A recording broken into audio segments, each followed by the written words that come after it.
Esa es la tuya.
Buenas tardes. Les habla Federico Lioso, coordinador de comunicaciones de Cabenit. A nombre de su presidente Alfredo D'Ambrosio, el secretario general Gianpietro Catabriga y la junta directiva, le damos la bienvenida a la conferencia online La Fuerza Mayor en los Contratos en Venezuela. Quiero recordarles que debemos tener nuestros audios apagados y que usemos el chat para hacer nuestras consultas y luego al final de la conferencia nuestros abogados las responderán. Antes de comenzar, me tomaré menos de un minuto en hablar de Cabenit. La Cámara fue creada en el año 1954 y con el objetivo de favorecer el intercambio comercial entre Italia y Venezuela, favorecer la internacionalización de las pequeñas y medianas empresas italianas y promover el Made in Italy. Nuestra sede principal está en Caracas y tenemos oficinas en Aragua, Bolívar, Carabobo, Lara, Monagas y Zulia, con 750 afiliados en todos los sectores económicos del país. Desde el año 1972 estamos reconocidos por el gobierno italiano y pertenecemos a la Asociación de Cámaras Italianas en el Exterior, que reúne a 79 cámaras binacionales en 56 países.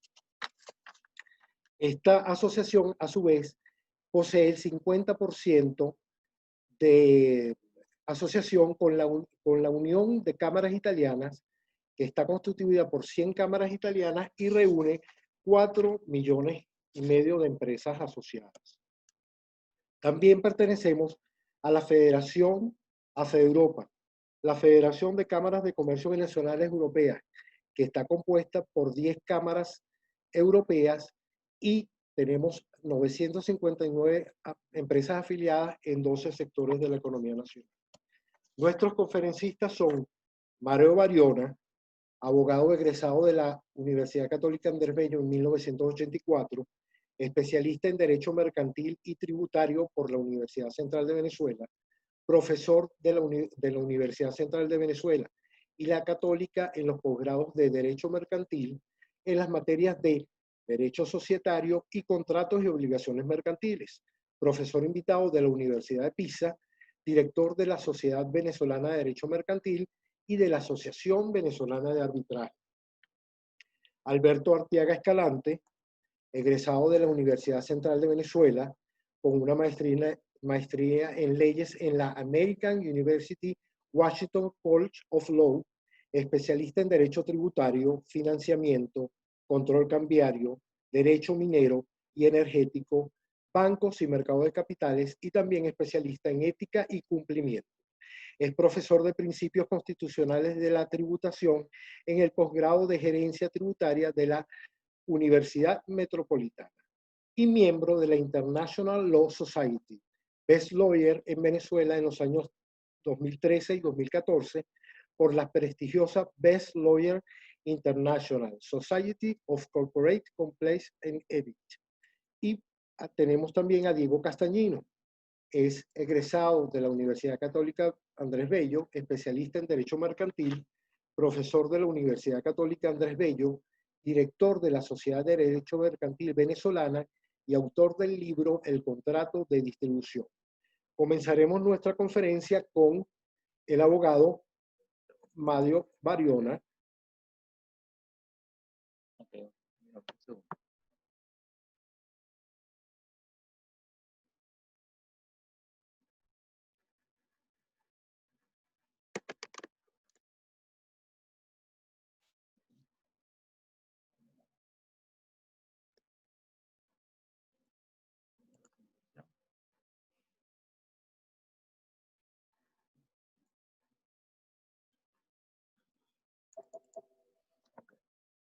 Ok. Un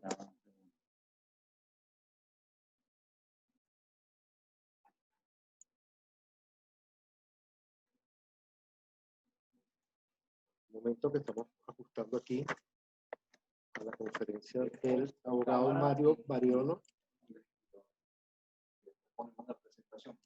Ya podemos comenzar. Muy buenas tardes a todos. Gracias a quienes han decidido tomar su tiempo esta tarde para acompañarnos en este paseo por un tema que yo creo que no solamente es de vigencia, sino que va a incrementar en el interés a medida que pasen los días y avance nuestra realidad jurídica junto con la económica.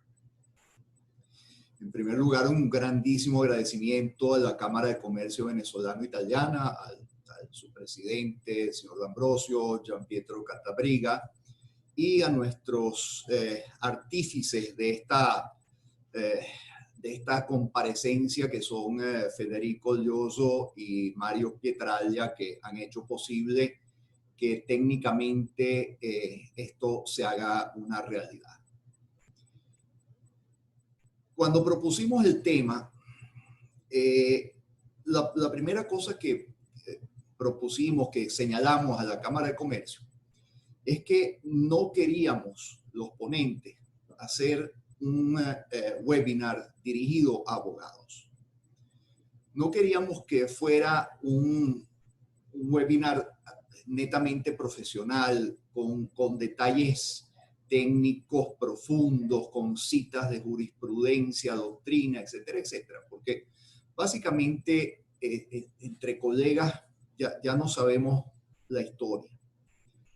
Lo que pedimos, en cambio, fue que nos pudiéramos dirigir a los asociados, a los afiliados, a las personas afines a esta Cámara de Comercio, que son comerciantes industriales, que son los destinatarios finales de una explicación de este tipo. Todos tenemos una noción básica, elemental, intuitiva, diría yo, de lo que es un contrato. El Código de Comercio venezolano, en el artículo 1133, define lo que el contrato, dice que es una convención entre dos o más personas para constituir, reglar, transmitir, modificar o extinguir entre ellas un vínculo jurídico. ¿Dónde se complican las cosas?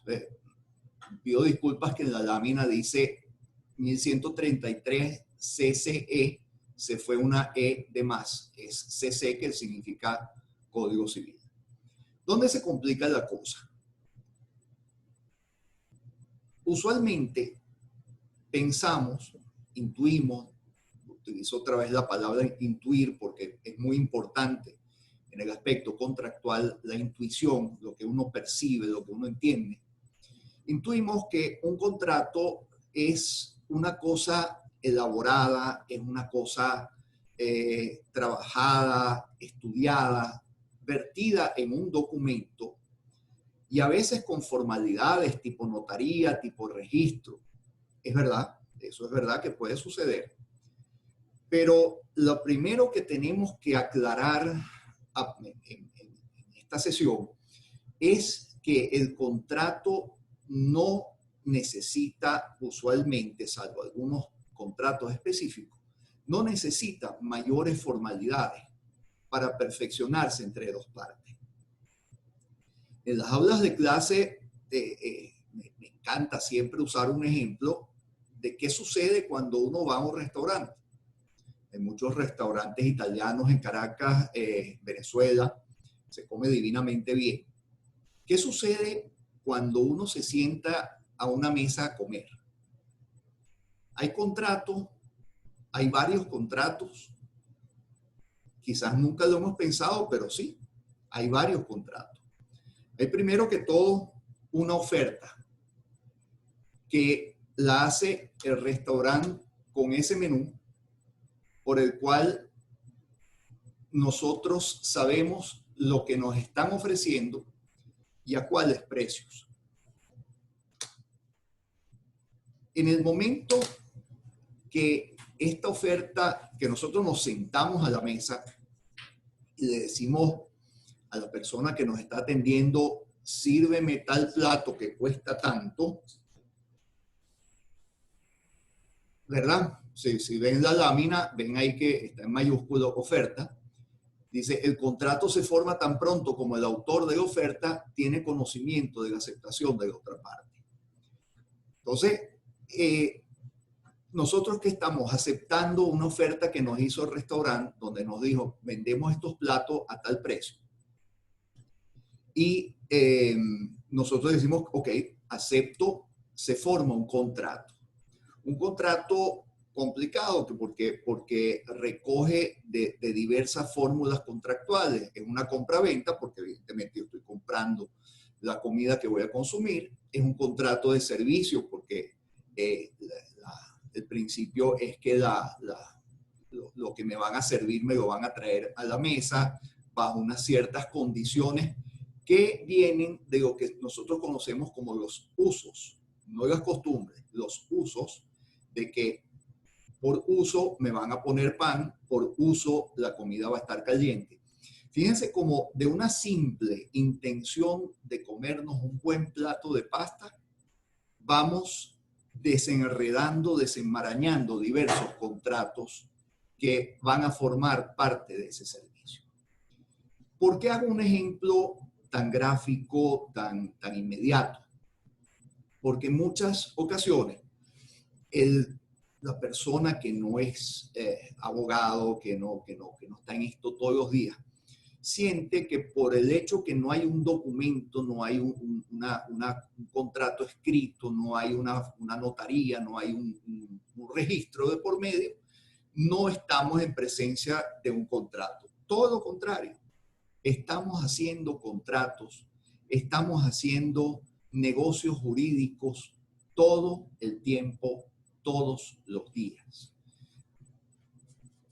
Los detalles de cada contrato, por supuesto, es imposible afrontarlos, explicarlos en una sesión de este tipo, pero sí, la primera cosa que queremos dejar muy clara para esta explicación de hoy es que el contrato está en nuestras vidas permanentemente, está como una cosa viva que nosotros vamos interactuando con los demás seres humanos y vamos produciendo, ojo con esto, porque es lo esencial de hoy, vamos produciendo consecuencias jurídicas.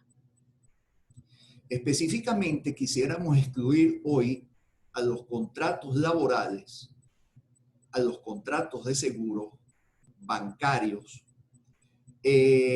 perdón que se repite laborales en la lámina, mala mía. Queremos excluirlos porque son contratos que tienen unas particularidades muy grandes dentro de ellos. ¿Cuál es esa particularidad? Que son contratos donde hay un presunto débil jurídico. Bueno, otro contrato que quisiera meter dentro de esta exclusión es los contratos de arrendamiento. Y todos tienen un común denominador, que es que hay un presunto débil jurídico. En el contrato de trabajo es el trabajador, en el contrato de seguro es el asegurado, en el contrato bancario es el depositante y así sucesivamente. El arrendatario en el contrato de arrendamiento. Por favor, no desvíen su orientación, su concentración hacia este tipo de contratos, porque, repito, responden a unas reglas de interpretación completamente distintas por cuanto dentro de ellos hay un débil jurídico. Entonces, ya dijimos que el contrato está presente en nuestras vidas. En cada parte, en cada cosa que hacemos, cuando vamos al mercado, cuando vamos al restaurante, cuando hacemos un pedido de algún tipo de mercancía, hay un contrato que está subyacente, que está ahí flotando dentro de lo que nosotros estamos haciendo. ¿Cómo viene la siguiente pregunta. ¿Cómo hay que cumplir estos contratos? En la lámina lo denominamos con letras mayúsculas efectos del contrato. Nuevamente, simplemente por referencia, porque, repito, no quiero ser esto que sea una disquisición jurídica, ni mucho menos. El artículo 1159 del Código Civil dice, instituye en Venezuela lo que es el principio del pacta sunt servanda.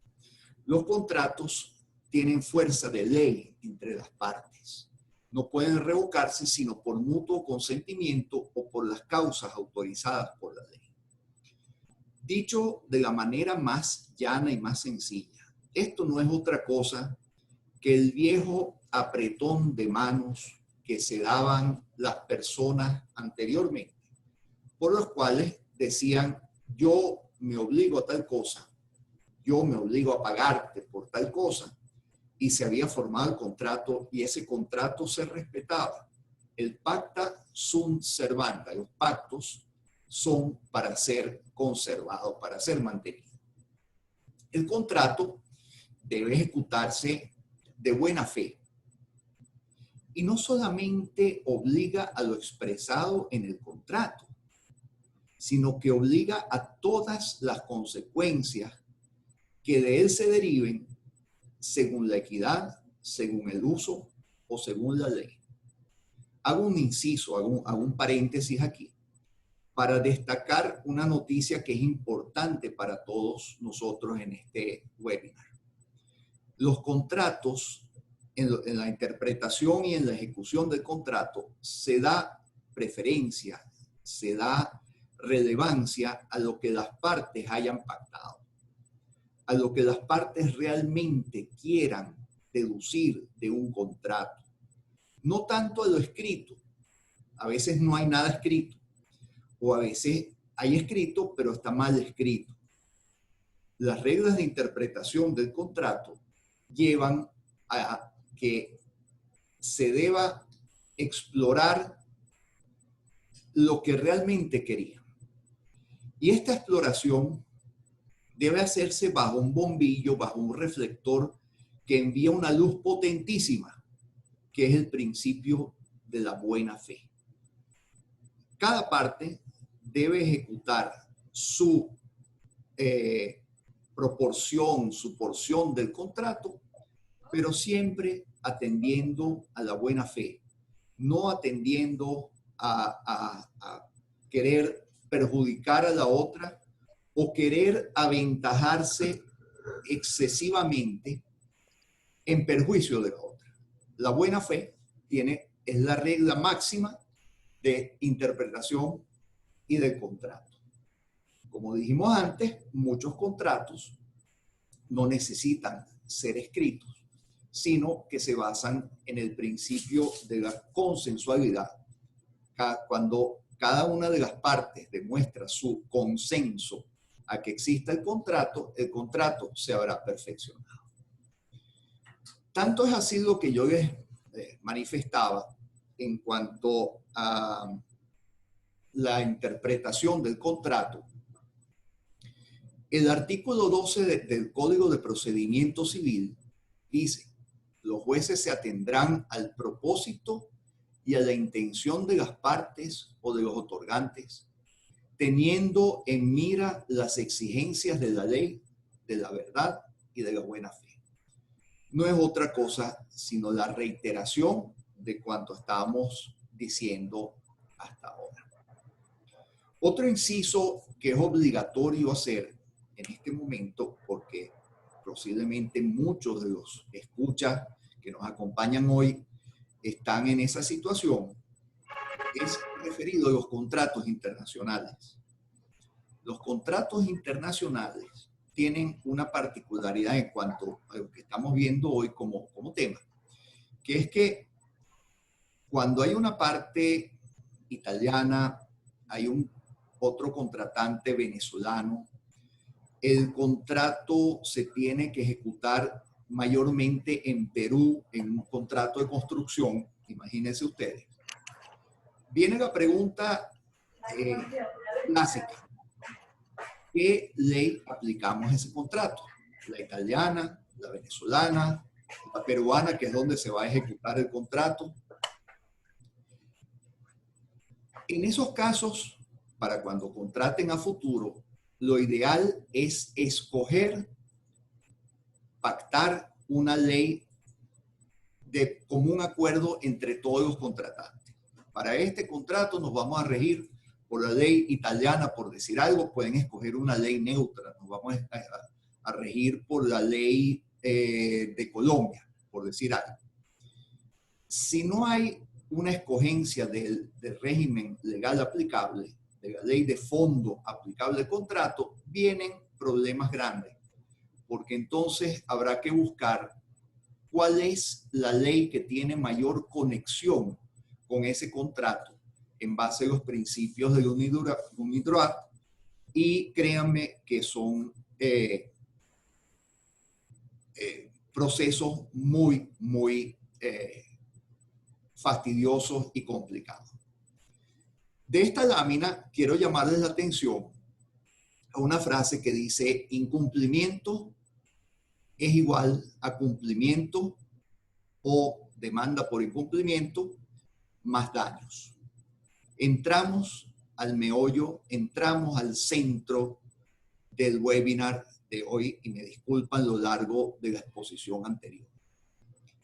Si una de las partes incumple su prestación del contrato, la otra parte podrá pedir el cumplimiento del contrato o la resolución del contrato. Pero aquí vienen las dos palabras que más nos importan, que es más daños. El incumplimiento de una obligación contractual, salvo que hayan excusas, ya vamos a ver cuáles son las excusas, comporta necesariamente el resarcimiento de los daños ocasionados a la otra parte. Estas excusas técnicamente se denominan caso fortuito o fuerza mayor, por lo menos así está en nuestro Código Civil. Las vamos a agrupar todas dentro de un gran género que es la causa extraña no imputable. Es decir, incumplí el contrato. Tenía que entregar una mercancía el día 14 de mayo a las 3:30 en un determinado almacén. No entregué la mercancía en ese momento.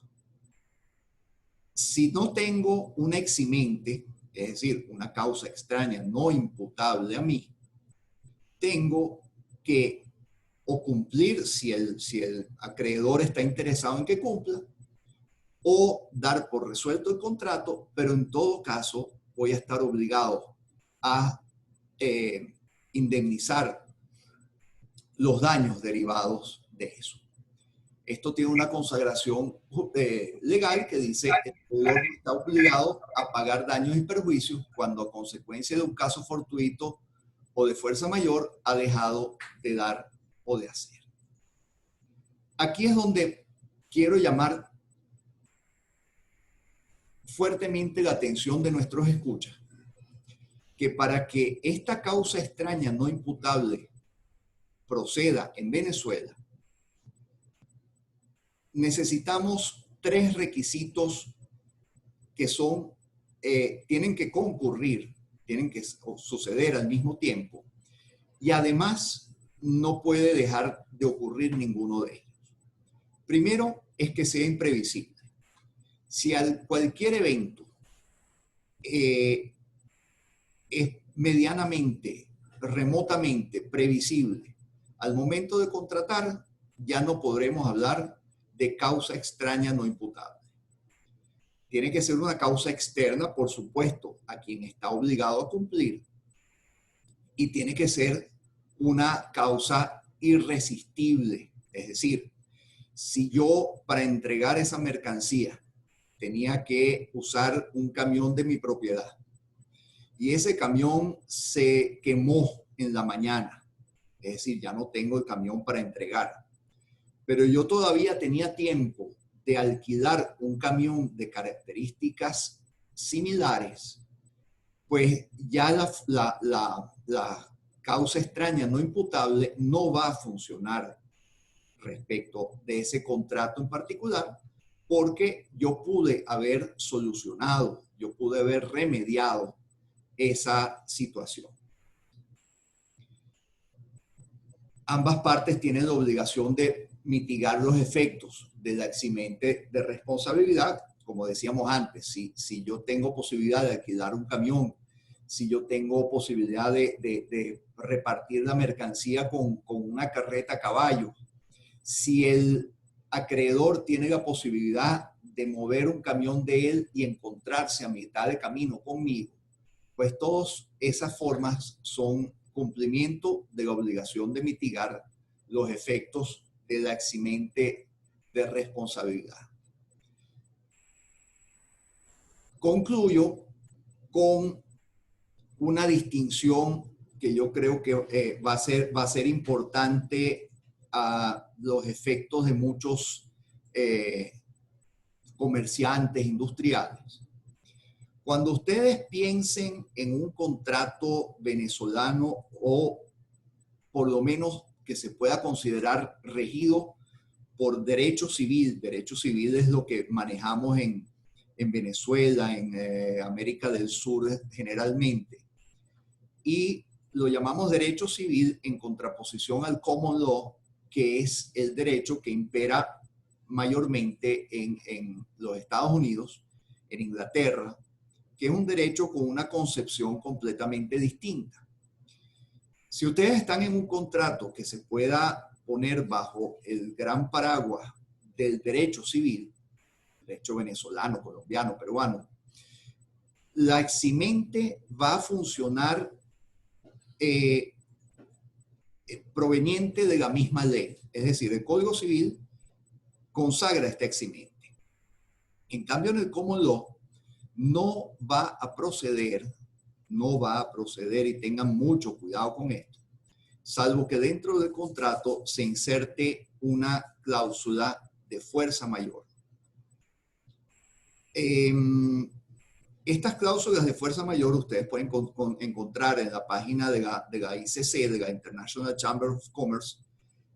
Pueden conseguir modelos de estas cláusulas, pero tienen que ser trabajadas con muchísimo cuidado, porque funciona exactamente al revés que en nuestro derecho, en lo que nosotros conocemos, que es que lo que no esté contemplado en la cláusula no va a funcionar como eximente. Lo que no esté contemplado en la cláusula no va a funcionar como eximente.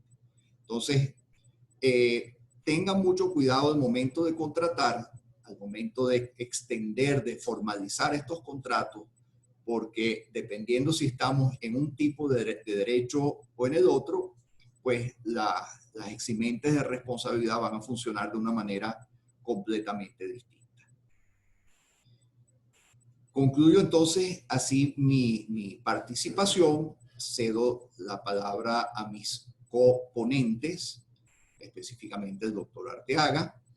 Y para mí, repito, el mayor agradecimiento a Cabenit, a la Cámara de Comercio Venezolano-Italiana. Es como un sueño hecho realidad haber podido participar hoy en día en esta institución. Muchísimas gracias.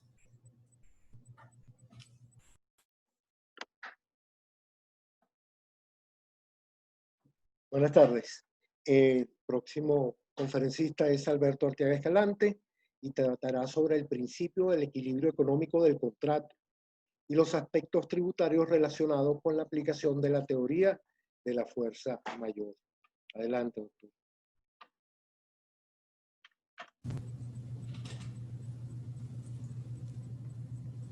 La cámara es pequeña, por favor. No tan grande. Buenas tardes a todos. Bueno, primero que nada, mi agradecimiento por su participación e interés en este tema y en este webinar. Creo que es un tema importante. Es un tema además que creo que no solamente refiere a lo que ha ocurrido, sino a circunstancias que están en pleno desarrollo en este momento. Y como tal, están afectando y van a afectar efectivamente digamos, el conjunto de nuestras relaciones, como bien Mario lo dijo, contractuales, entendidas estas en el sentido más amplio, en el sentido de las relaciones con nuestros clientes, con nuestros proveedores, bien sean nuestros caracteres industriales, de comerciantes, de empresarios en general. Y eso yo iba a hacer un poco de énfasis en ese tema específico. Cuando Mario y Diego estábamos discutiendo el contenido del webinar, yo les lancé una idea, ¿no? Y les digo, yo quiero tratar el tema relacional. Lo cual me sorprendió mucho fue que ellos no reaccionaran, preguntando qué es eso. No lo preguntaron y me dejaron cancha abierta para hoy hablar de ese tema, el cual me parece un tema relevante en estos momentos. ¿Y a qué me refiero con eso? Aquí hay mi opinión, y creo que la podemos compartir algunos, hay un valor esencial a proteger y una realidad absoluta que está ocurriendo. Nuestras cadenas de producción, nuestras cadenas de suministro, nuestras cadenas logísticas eran profundamente débiles antes incluso de la ocurrencia de estos hechos bajo la pandemia declarada por la Organización Mundial de la Salud. Eran muy débiles, están sometidas a grandes presiones. Todos sabemos que, no es extraño para nosotros, que en Venezuela tenemos limitado número de proveedores en puntos específicos, limitado número de clientes, cadenas que están siempre sometidas a presiones legales, a presiones tributarias, a presiones, y además están sometidas ahora a esta nueva presión, digamos, que se concreta o se manifiesta a través de todas estas declaratorias de alarma, estado de alarma, emergencia económica y otros regímenes que nos están afectando en nuestro desempeño normal de la actividad económica. Entonces yo quería hablar en ese tema relacional, hacer referencia a un valor esencial. El valor esencial para mí, como abogado, pero también como empresario al final, es la protección de esas cadenas y específicamente de la relación cliente-proveedor. La protección de esos elementos es esencial. Y la protección de esos elementos tiene que ser vista incluso bajo el tema que nos está hoy ocupando, que es la causal de excepción, el cumplimiento de los contratos, como lo es un evento de fuerza mayor, a lo cual refirió Mario hace unos minutos. Ese valor esencial de protección es importante verlo y contraponerlo a esa excepción. Esa excepción ¿de dónde sale? ¿O de dónde se origina? ¿Y por qué afecta a nuestras relaciones? Bueno, hay una premisa de fondo. Cuando usted causa un daño, está obligado a indemnizar. Eso está en la ley, eso está en el Código Civil. Pero para ninguno de nosotros, incluso los que no abogados, es una sorpresa que eso exista. Esa norma es lógica, esa norma es natural. Todo el que causa un daño a otra persona está obligado a indemnizar. ¿Cómo se causa un daño en el caso de un contrato? Bueno, no cumpliendo el contrato en los términos pactados, como yo bien dijo Mario. Y esa premisa, esa obligación de indemnizar, es una premisa no solamente natural, como dije, sino más antigua. Es equiparable incluso en tiempo a la noción del bien y el mal. Si causo un daño, debo reparar. Y en ese contexto, esa obligación, surgen las excepciones, a la cual refirió Mario, y surge específicamente la excepción de la causal de fuerza mayor, el impedimento de cumplir un contrato como estaba pactado por un evento de fuerza mayor. Constituye es un concepto legal, esa excepción, como bien lo dijo Mario y lo ratifico, es un concepto legal que puede estar previsto en la ley, como el caso del Código Civil venezolano, pero también puede estar previsto en un contrato que tengamos nosotros suscrito con nuestros clientes o proveedores. Un contrato con la suficiente sofisticación va a prever posiblemente una causal específica en cuanto a los eventos de fuerza mayor que constituyen una excepción a la obligación natural de cumplir nuestras obligaciones contractuales.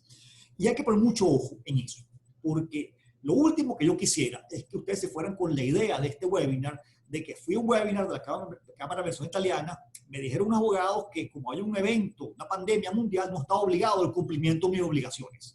Nada más lejos de lo que queremos decir. Lo que queremos decir es que no, estamos obligados al cumplimiento de nuestras obligaciones, pero si ello se hace imposible por causales directas o indirectamente relacionadas con la pandemia, pero también con otros eventos, ausencia de combustible, uno muy notorio, por ejemplo, bueno, en ese caso tendríamos también posiblemente, potencialmente, impedimentos para cumplir nuestras obligaciones tal como estaban previstas. Pero no perdamos de vista que incumplir esas obligaciones estamos causando un daño.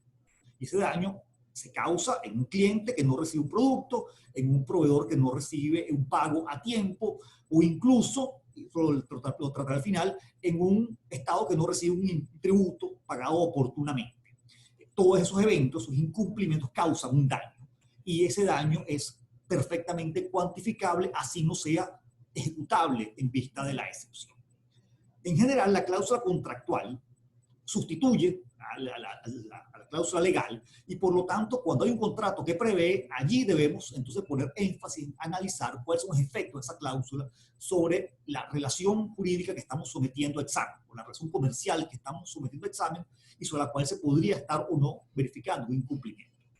Para declaratorias a este respecto, ni el decreto por el cual se establece el estado de alarma, el último del 12 de mayo del 2020, ni en el decreto del cual se declara la emergencia económica, fue ratificado ahora el 4 de mayo, no dan bases automáticamente para invocar una cláusula de excepción por fuerza mayor por la existencia de la pandemia. Debe haber otros elementos probatorios, por los cuales Diego se va a referir seguramente, en los cuales debe examinarse para ver si efectivamente estamos en los supuestos de excepción. Entonces, es un tema que es importante analizar y tener cuidado en ellos. La excepción sigue siendo un incumplimiento, sigue habiendo un incumplimiento, pero un incumplimiento no sancionado. Es decir, dejé de cumplir mis obligaciones, pero no hay sanción por ello. La excepción abarca el cumplimiento de la obligación principal, así como la obligación de indemnizar daños y perjuicios. Eso, digamos, pero esos incumplimientos que están allí establecen una gran e indebida presión sobre esas ya estresadas cadenas logísticas, cadenas de suministro y cadenas de producción de nuestras empresas. Entonces, ahí se genera, digamos, dos elementos que yo quisiera mencionar, digamos, que me parecen relevantes mencionar. El primero, conversando sobre el contenido de esta ponencia con mi papá, es abogado también, estoy comentando sobre mi preocupación examinando el tema que se genera por el hecho de que los potenciales y efectivos incumplimientos de contratos que están generando necesariamente por la operación de la emergencia que estamos viviendo como país generan una presión adicional sobre esas cadenas de producción y hay una obligación de los empresarios de proteger esas cadenas. Hay un deber importante de los empresarios de proteger esas cadenas porque además la existencia de ellas es esencial para el desempeño de la actividad económica, pero también del fin perseguido con ella, incluso su fin social. Y él me comenta, bueno, pero es una visión prácticamente asociada con la responsabilidad social empresarial. Sí, es verdad, ciertamente hay un componente social en esa obligación de cumplir, pero además yo creo que hay una naturaleza absolutamente capitalista en ese hecho. No hay nada más importante, más relevante para un empresario que sus activos fundamentales. Y los activos fundamentales de todo empresario, entre ellos están evidentemente sus clientes y proveedores. Por lo tanto, el mantenimiento, el fortalecimiento, la protección de las relaciones con nuestros clientes, con nuestros proveedores, es un elemento esencial. Es un activo de nuestra empresa que estamos buscando, es proteger, no debilitar. ¿Okay?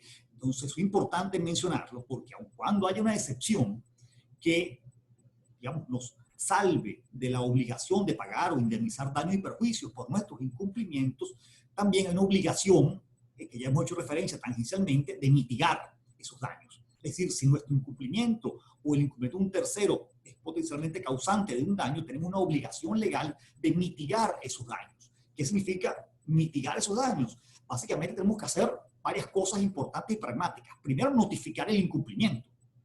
¿Okay? Si no podemos entregar un pedido bajo un contrato de suministro de materiales, de repuestos, de equipos, debemos notificarlo a la persona que está, a la empresa que está adquiriendo esos materiales, esos bienes, al cliente nuestro, en este caso, notificarle la potencial incumplimiento, ese incumplimiento en cuanto a tiempos, en cuanto a cantidades, en cuanto a calidades de producto incluso que se pueden ver afectadas bajo las circunstancias actuales. Ese deber de informar para que el cliente pueda tomar las medidas que sean oportunas para reducir el impacto del daño que estamos causando con nuestro incumplimiento. Pero si somos la parte, digamos, a la cual le incumplen, también el estar informados es importantísimo para nosotros porque nos permite tomar efectivamente las medidas. El proveedor que nos suministra a nosotros y el cual quizás no podemos pagarle oportunamente porque los flujos de caja están comprometidos en la situación, debe saber con anticipación que tenemos una incapacidad de pago o un retraso en el pago oportuno que debemos hacer por esos productos, por esos bienes, por esos repuestos y que por lo tanto debe tomar medidas también para proteger la integridad de su propio negocio.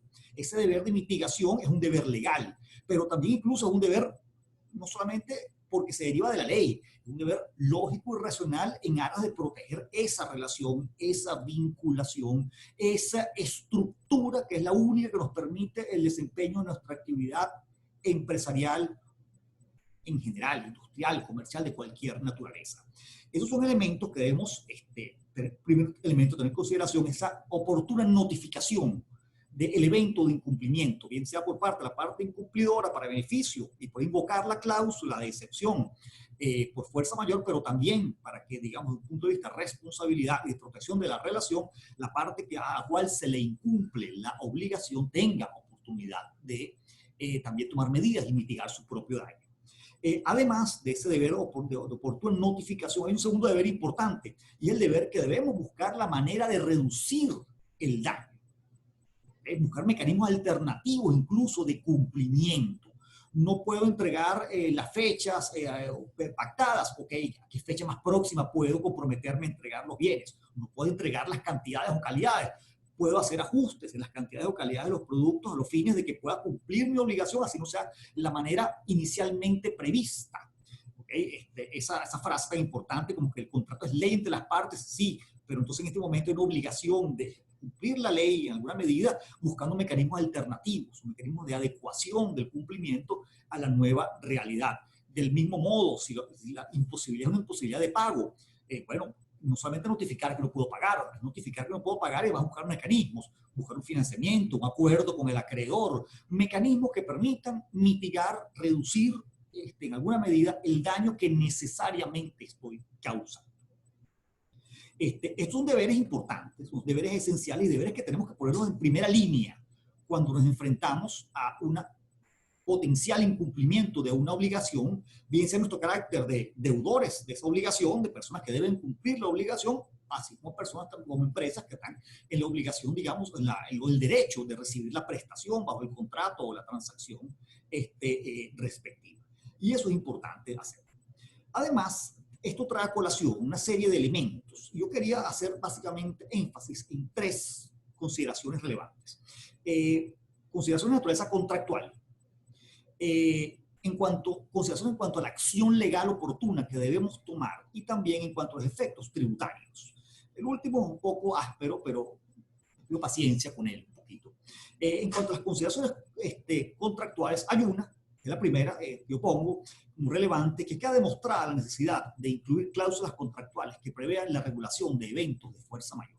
¿Cuántas veces yo he visto en una negociación de un contrato, sencillo o complejo, que cuando empezamos a redactar cláusulas referidas, que excepción de fuerza mayor en caso de guerra civil, conmoción social, bueno, leíamos frases como plaga, pandemias, y de adelante viene una serie de regulaciones importantes sobre cómo aplicaba esa excepción. Incluso los mismos abogados muchas veces descartamos la relevancia de esa cláusula. Un poco decíamos pandemias, ¿y cuándo se va a producir una pandemia? Bueno, nada, estamos en una. Es decir, aquellas cosas que eran apenas de existencia abstracta en el texto de un contrato se convirtieron en cosas muy concretas que las vivimos todos los días. Y la podemos percibir cada vez que salimos a la calle con un tapaboca. Por ejemplo, nos percatamos de que eso que era una cosa abstracta ahora es una cosa muy concreta. Entonces, la inclusión de esas cláusulas, la relevancia con la cual se deben estudiar las cláusulas que tenemos en los contratos existentes, o la necesidad de incluirlas en los próximos contratos que suscribamos si no estaban incluidos. No solamente incluir cláusulas como una formalidad, sino que ya sabemos incluirlas como un elemento que tiene una conexión muy concreta con la realidad. Adecuar esas cláusulas a las realidades que estamos viendo, a lo que estamos experimentando. Es decir, ponerle el cuidado a elementos contractuales que quizás en el pasado no le poníamos tanta importancia, o no vemos tan relevantes. Muy importante revisar, por ejemplo, los supuestos previstos en las cláusulas. Nuestras excepciones están basadas en la ley, hay un contrato, hay las condiciones generales de contratación, cosas que se estilan mucho, sobre todo en ciertos sectores industriales y comerciales.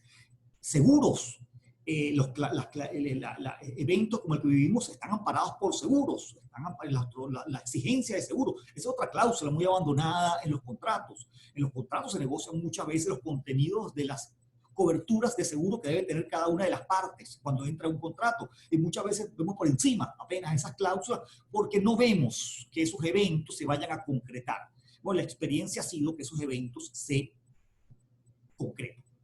Como aquí, digamos, como elemento a llevarse de este punto de consideración contractual, yo diría que son varias cosas importantes. Primero, debemos evaluar los contratos que tenemos. ¿Okay? Deben ser evaluados de una manera profesional. Debemos evaluar, adecuar los contratos que tenemos si tienen previsiones en materia de fuerza mayor u otras excepciones legales, adecuarlas a la realidad. Entender que abarcan esas excepciones y estar, digamos, contestes que eso que está allí previsto refleja los riesgos que estamos corriendo cuando entramos en un contrato. Porque son elementos que hay que revisar con mucho cuidado.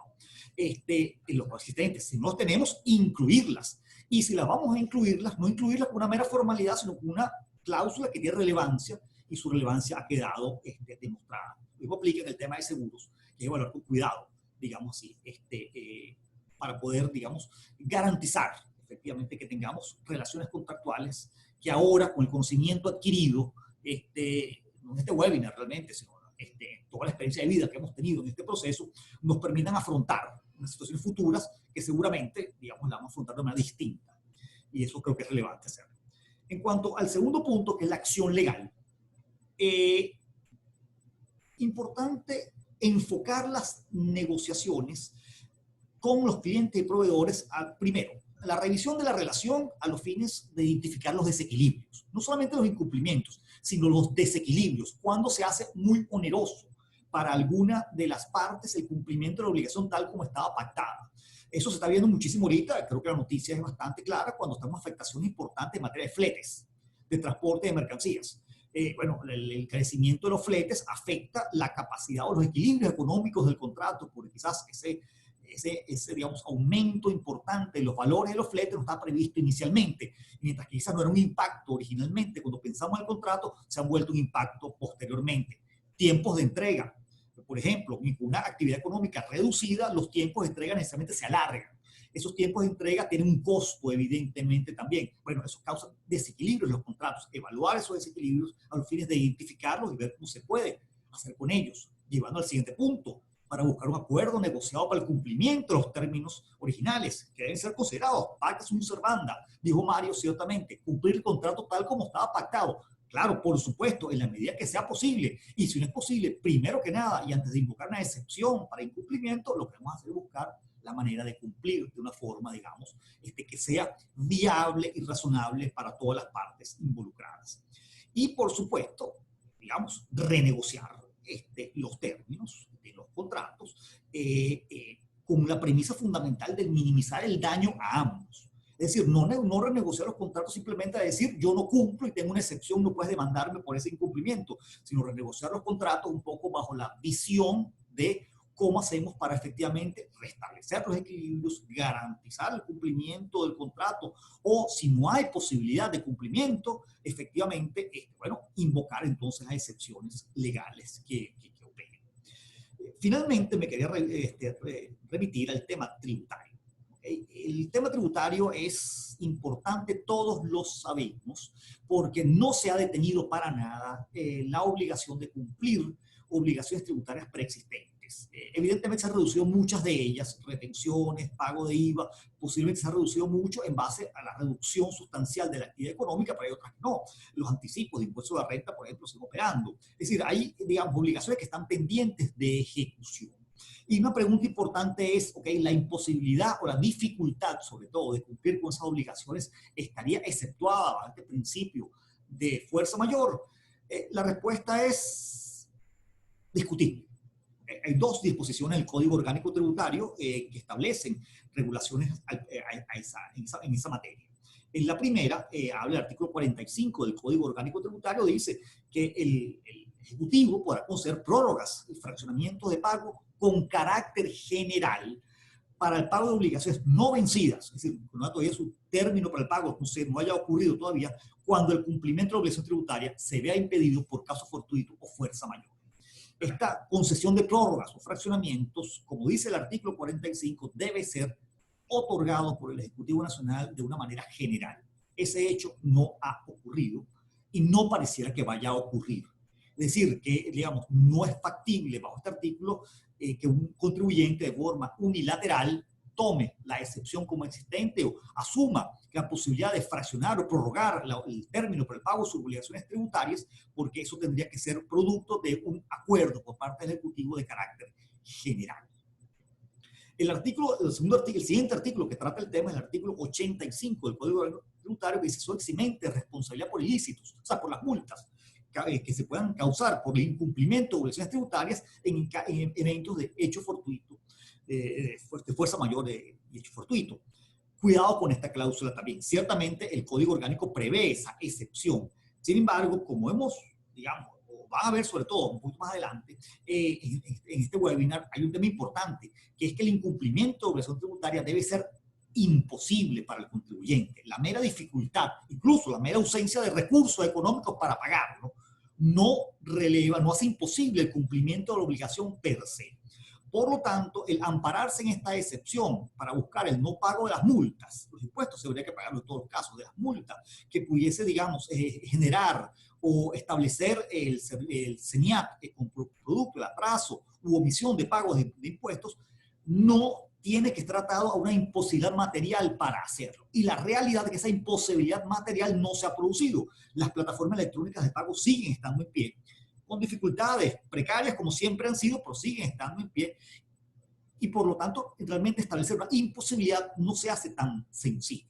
En segundo lugar, hay una actitud clara del CENIAT en este aspecto. Se han revisado en sus buzones de correo electrónico. Yo lo he hecho con cierta preocupación todos los días, prácticamente todas las semanas aparece un anuncio de cumplimiento voluntario por parte del CENIAT, indicando que recuerde que tiene obligaciones de pago de impuestos, por favor, realízalas. Por lo tanto, digamos, el ente recaudador, el CENIAT, no está previendo que hay un evento de imposibilidad. Ellos están buscando la recaudación bajo la premisa de que hay una posibilidad para los contribuyentes de cumplir con esas obligaciones. Y allí entra un tema importante, que lo han oído, por supuesto, pero quería ratificarlo, que es el siguiente. El nuevo Código Orgánico Tributario, que entró en vigencia en finales de enero de este año, digamos, afectó la acción oficial finales de enero de este año, que ya está en vigencia, establece sanciones muy fuertes, sanciones, ahora multas que no están ya atadas a una unidad tributaria que se ajustaba por inflación o no se ajustaba nunca. No, están atadas a valor de cambio de la divisa de mayor valor que se cotiza en Venezuela. Es decir, a esa divisa de mayor valor, y son indexadas en base a esa cotización oficial de las divisas de mayor valor que se cotiza en Venezuela. Eso significa que hay una indexación permanente de las sanciones del valor monetario de ellas. Cualquier atraso va a traer no solo la imposición de la multa, sino multas que ya van a ser cuantiosas y van a estar indexándose de forma permanente. Con lo cual, cualquier atraso y cualquier multa puede ahora tener consecuencias importantes. Atado a un segundo elemento, ya desde hace unos años el CENIAT tiene facultades muy amplias para la exigencia forzosa del pago de las obligaciones tributarias. Vamos desde prácticamente procedimientos que se inician unilateralmente, sin prácticamente derecho a la defensa, y desembocan inmediatamente en medidas de embargo preventivo sobre bienes del contribuyente. Hay grandes poderes de recaudación por parte de autoridades tributarias. Entonces, si atas una cuantía de obligaciones tributarias elevada, unas potenciales multas muy elevadas, una capacidad de cobro forzoso muy potenciada y una defensa en base a la fuerza mayor que en el estado actual de la jurisprudencia venezolana y de la doctrina tributaria del propio CENIAT se hace cuesta arriba, la recomendación va a ser posiblemente que pongamos mucho énfasis en el cumplimiento oportuno de nuestras obligaciones tributarias y no nos detengamos demasiado a pensar si hay un eximente de responsabilidad en base a la fuerza mayor derivada del tema, digamos, global que nos abarca, sino más bien debemos enfocarnos al cumplimiento de esas obligaciones, porque allí hay un eslabón débil desde el punto de vista de las empresas que hay que tratar de fortalecer lo más posible. Termino con estas palabras. Como he tratado de expresar a lo largo de mi presentación, el tema importante para mí es, sí, hay una excepción legal para el cumplimiento de obligaciones cuando es un imposible cumplimiento. Está en la ley, está posiblemente en los contratos, y podemos ampararnos de ellas cuando efectivamente hay una imposibilidad de cumplimiento. Sin embargo, hay otros valores y mecanismos, un valor fundamentalmente la protección nuestros activos fundamentales, clientes, proveedores y otros mecanismos de mitigación o cumplimiento alternativo que debemos considerar primero, no solo en aras de una responsabilidad social, sino también en aras de una responsabilidad muy directa sobre el mantenimiento de todas esas frágiles cadenas que son al final del día el ambiente dentro del cual todos establecemos nuestra actividad comercial y empresarial. Muchas gracias por su tiempo y nada, paso la palabra a Diego.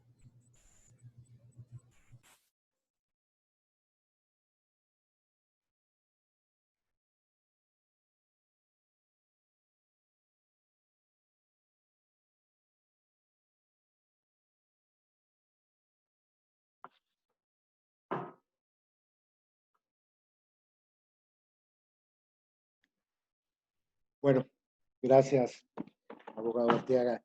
Ahora vamos a conectarnos desde Guatemala con Diego Castañino, que nos hablará sobre cómo debe ser planteada y probada la fuerza mayor en un juicio o arbitraje y expondrá también algunos casos prácticos de su propia experiencia. Perfecto, muchísimas gracias. Voy a colocar la presentación. Un segundo. Perfecto.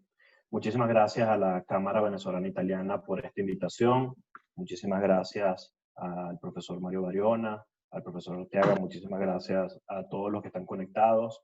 He recibido sus saludos. Veo a muy buenos amigos conectados, alumnos de la UCB, de la UCAP. Gracias por estar allí y bueno, espero poder cumplir con esta misión que se me ha asignado el día de hoy, que es aterrizar el tema de la fuerza mayor, pero desde una óptica mucho más práctica. Para ello, he dividido mi participación en 4 bloques. En el primer bloque, quiero compartir con ustedes unas consideraciones generales para garantizar que estemos todos en la misma página. En el segundo bloque, les voy a compartir 3 pasos que considero que son indispensables para poder analizar cada caso en concreto. Luego voy a explicar 3 casos prácticos y terminaremos respondiendo a la pregunta ¿qué hacemos ante un conflicto? Bueno, el tema mayor definitivamente es un tema que está de moda. No queda dudas que el COVID-19 está causando un efecto económico devastador y nos está afectando a todos por igual. Algunos en mayor medida, a otros en menor medida. Lo cierto es que nosotros tenemos que analizar esta situación de pandemia desde 2 puntos de vista. Tenemos que saber diferenciar a la enfermedad y a la eventual muerte o fallecimiento de una persona de las decisiones que son dictadas por los gobiernos en virtud de la existencia de la pandemia. A lo largo de mi participación se podrán darse cuenta de que esto es un elemento muy importante a la hora de determinar cuál es el tratamiento que le daremos al caso y cuáles son los efectos que tendrá en el caso. Para ello, vamos a tener que identificar si esa afectación se traduce como una imposibilidad o una dificultad en el cumplimiento. Son 2 situaciones distintas que traen efectos absolutamente distintos. Ya lo explicaremos. Lo cierto, y quiero que desde ahora lo tengamos muy claro, es que Alberto lo dijo de una manera contundente, cada caso tenemos que revisarlo de manera particular. No existe una solución mágica que podamos aplicar de manera lineal a todos los casos que se nos presenten. Y eso implica una gran dificultad. Si las partes no logran ponerse de acuerdo ante esa afectación, situación extraordinaria y sobrevenida que les toca manejar, el caso va a tener que ser decidido por un tercero imparcial, llámese juez o árbitro. Y esta será la última parte de mi ponencia. ¿Por qué es tan importante la fuerza mayor y por qué todo el mundo está hablando de la fuerza mayor? Básicamente por sus efectos, porque de configurarse, de cumplirse con los requisitos que yo les voy a explicar más adelante, los efectos que tiene la fuerza mayor en un contrato son 2. El primero es que va a exonerar de cumplimiento al deudor de su prestación. Y en segundo lugar, lo va a exonerar de los daños y perjuicios que se hayan podido causar en virtud de ese incumplimiento. Pero otra vez, esto no es lineal. Existen situaciones en donde no vamos a poder aplicar la fuerza mayor. ¿Cuáles? Si el deudor ya se encontraba en mora en su cumplimiento, él no va a poder alegar la fuerza mayor. O si las partes decidieron, en virtud del principio de la libre autonomía de la voluntad, reglamentar los efectos, causas y tratamiento de la fuerza mayor en su contrato, vamos a tener que analizar qué dice ese contrato. Es por ello que el tema tiene tanta importancia. Como decía Alberto, en los libros, en los manuales de Derecho Civil de Obligaciones, cuando uno leía, bueno, y un ejemplo, la pandemia. Uno decía, bueno, pero esto yo lo veo tan poco probable, pero aquí lo estamos viviendo. Entonces estamos viviendo el clásico ejemplo que los grandes tratados traían en sus manuales. Bueno, ¿cuáles van a ser los pasos a seguir para analizar cada caso? Son 3 pasos que no puedo decirles que son sencillos, pero son 3. El primero, nos toca identificar si esa dificultad es una imposibilidad o es una dificultad per se. Ya vamos a analizarlo. En segundo lugar, verificar si la imposibilidad o la dificultad cumple con ciertos requisitos establecidos en la ley. Y por último, tenemos que revisar el contrato si es que existe un contrato escrito. Pasemos a la explicación del primer paso que debemos cumplir a la hora de analizar cada caso. Fíjense, sin duda alguna, cuando nosotros suscribimos un contrato, nosotros estamos formando una ley. Por eso está el principio de que el contrato es ley entre las partes. El contrato surge en virtud del principio de la libre autonomía de la voluntad de los contratantes. Cada uno de los contratantes tiene un interés, tiene una finalidad, una razón por la cual ha decidido contratar y está poniendo su palabra en que va a cumplir con cada una de esas prestaciones que está asumiendo en ese contrato. Pero pueden ocurrir situaciones sobrevenidas, situaciones que nosotros no preveímos, que nosotros no podemos evitar y que va a afectar la manera en la que nosotros nos comprometimos a ejecutar determinadas prestaciones.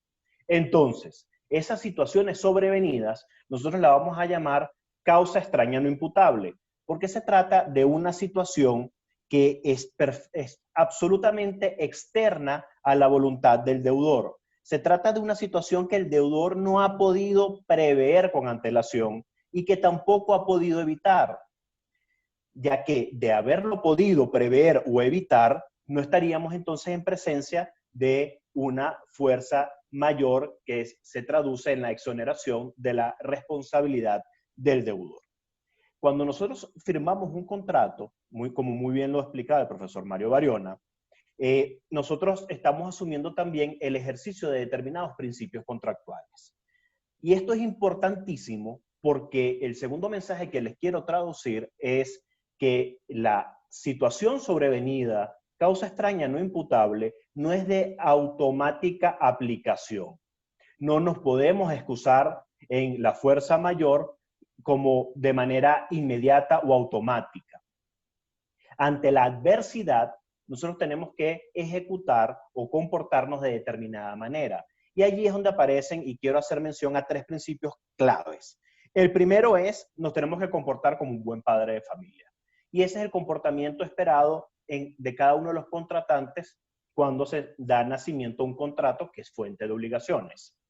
¿Qué significa actuar como un buen padre de familia? Bueno, hacer las cosas bien, hacer las cosas de manera correcta. El segundo principio que les traigo es el principio de la buena fe contractual. Nosotros, cuando suscribimos un contrato, nos comprometemos a comportarnos de determinada manera y estamos poniendo nuestra palabra sobre la mesa.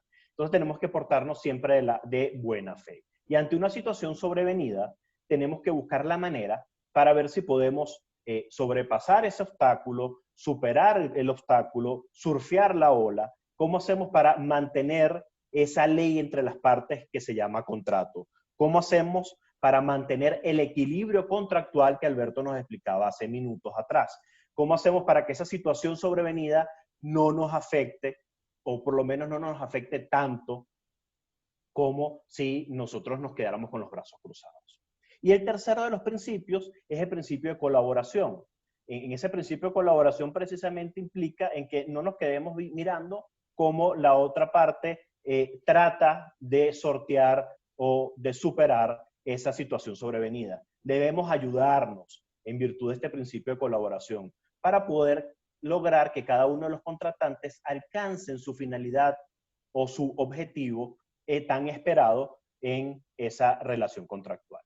Entonces, una vez que nosotros tengamos una situación sobrevenida y que a pesar de haber actuado de buena fe, habernos comportado como un buen padre de familia y de haber hecho todo lo que esté en nuestro alcance desde el punto de vista de colaborar con la otra parte y a pesar de todo eso no logramos superar esa adversidad, nos toca entonces identificar esa situación sobrevenida me está generando una imposibilidad de cumplir mi obligación o es una dificultad extrema en mi cumplimiento. Es decir, puedo cumplirla, pero me va a salir demasiado caro. Voy a tener que invertir más recursos de lo que tenía previsto. Voy a tener que invertir más tiempo de lo establecido. Pero es una situación tan extrema que la vamos a llamar que se está generando una situación de excesiva onerosidad. Pero no es que sea imposible, sino que las circunstancias se vieron modificadas y ya no estamos ante un contrato equilibrado. Esa situación sobrevenida desequilibró el contrato y tenemos que hacer un stop y analizar qué podemos hacer en búsqueda del equilibrio contractual. Entonces, si se tratara de una imposibilidad de cumplimiento, tenemos que irnos a la teoría general de los incumplimientos. Ya sabemos que cuando adquirimos una obligación, el comportamiento esperado es el cumplimiento y el comportamiento no esperado es el incumplimiento.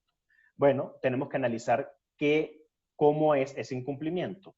Según la causa que lo origine, si el incumplimiento es voluntario, no estamos en presencia de una causa exonerativa de la responsabilidad del deudor.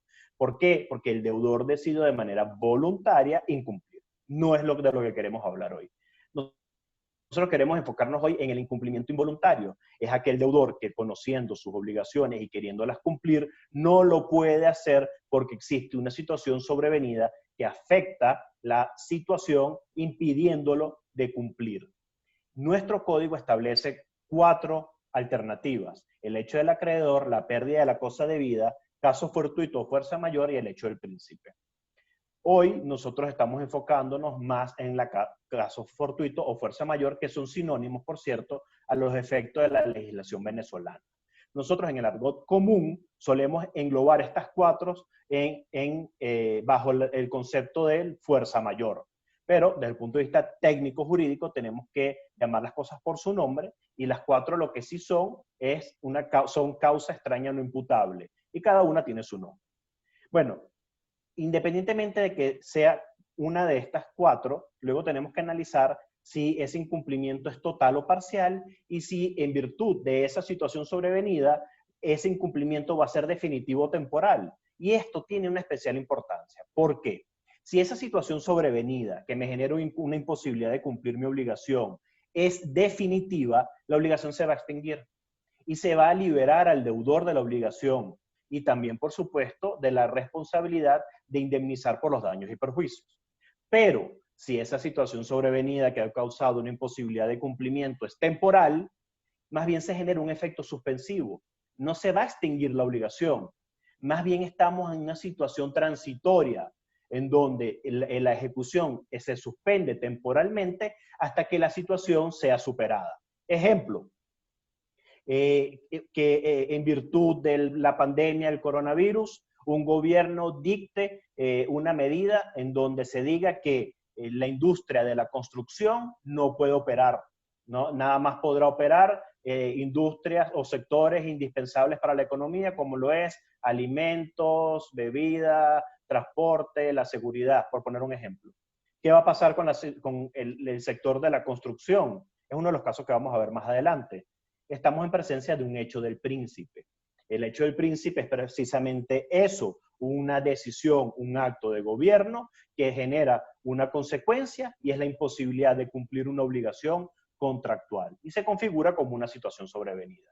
Ahora bien, si no estamos en el mundo de las imposibilidades, pero sí en el mundo de la dificultad extrema, más bien estamos hablando de la teoría de la imprevisión o de la excesiva onerosidad.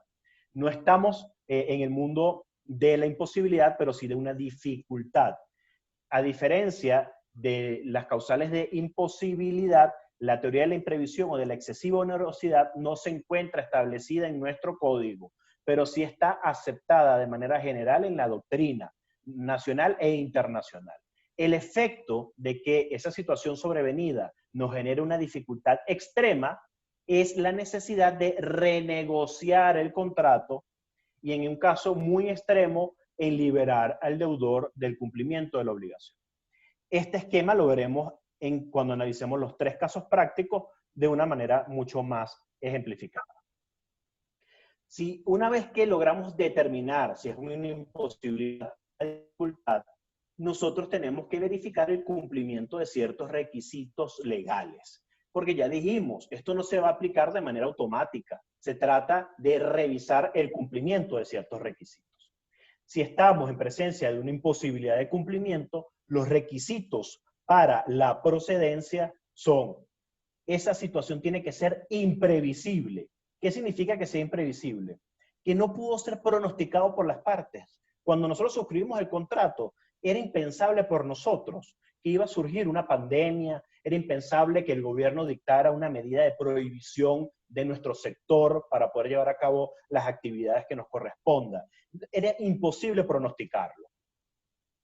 Si la imprevisibilidad no está presente, no se cumple con el requisito y no estamos en presencia entonces de una imposibilidad de cumplimiento involuntario, sino de incumplimiento voluntario, porque entonces esa persona está actuando con culpa. ¿Ok? El segundo de los requisitos es la irresistibilidad, o que la situación sea irresistible. Significa que esa situación sobrevenida no se puede resistir. Las partes no la pueden tolerar, no la pueden superar. Es una situación que está allí presente y es tan grande que me está imposibilitando cumplir con mi palabra cuando firmamos ese contrato. La tercera, y es una de las más importantes, es que esa situación sobrevenida sea exterior a mí, exterior al deudor, que se trate de un hecho ajeno a la voluntad del deudor. ¿Por qué es tan importante? Porque si no fuese un hecho ajeno a la voluntad del deudor, estaríamos en presencia de un incumplimiento voluntario. Y si es incumplimiento voluntario, no hay eximente de responsabilidad.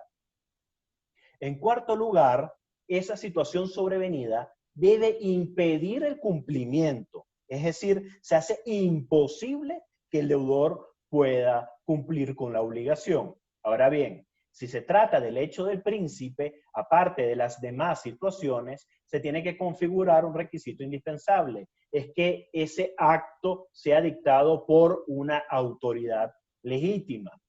Entonces, un gobierno que dicte una medida de prohibición para que cierto sector pueda trabajar durante un periodo de tiempo, se trata de una situación sobrevenida que genera una imposibilidad de cumplimiento, que lo vamos a llamar hecho del príncipe, que se configura en todos estos requisitos y entonces sí vamos a poder alegarla como eximente de la responsabilidad.